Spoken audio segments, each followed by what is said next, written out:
I was just thinking about High on Life 2.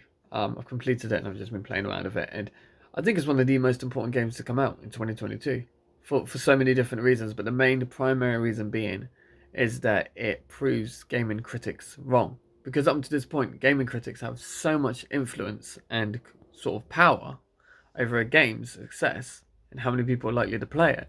It's kind of scary. If you look at games like Saints Row, um, before people gave it a chance, it completely got bombed, and it wasn't that bad of a game. At least I didn't think so. But that's besides the point. The user reviews for High on Life is pretty high. I think it's in the 8 point something. It's the most played game on Xbox Game Pass. It's the most played game on Xbox and PC. It's one of the most played games of this year now. And people, the majority of people, seem to be absolutely loving it. But then when you got reviewers like Eurogamer saying avoid, as if it's some kind of buggy mess that's broken and unplayable and just absolute trash, that's inexcusable and shouldn't be allowed. That should not be allowed to pass the green light to go.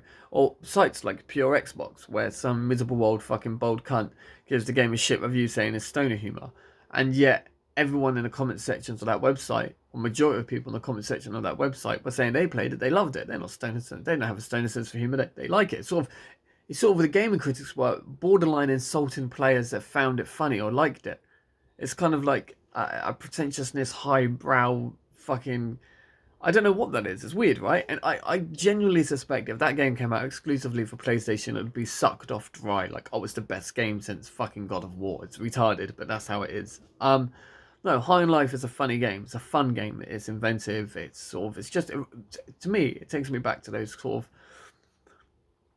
days of the original Xbox, or Dreamcast on Nintendo 64, like Conquerors, when you had that kind of playfulness and imaginative, and it's sort of just completely different. It kind of turns the game on its head, so to speak.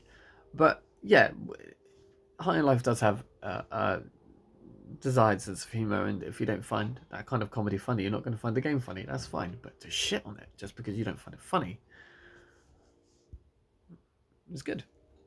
It goes back to my theory that I think a lot of people that play games nowadays don't actually like playing games, especially the people that review them.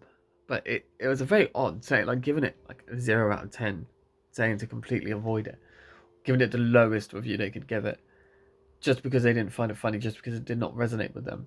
Where's the second opinion on that? Like, you've got Game Insights with more than one reviewer, and they're like, oh, okay, we'll give it to the person that doesn't even find this kind of stuff funny. It seemed like there was an agenda there to try and once again use that influence to damage a game's reputation and potentially mitigate how many players are actually going to enjoy it. And it didn't work. That's why I think it's one of the most important games, because it didn't work. The gaming critics didn't get to dissuade people from playing it. It just, ironically, all it did was make people think, wow, how bad is this game that they're saying to avoid it? And then those people went to go play it and they ended up loving it.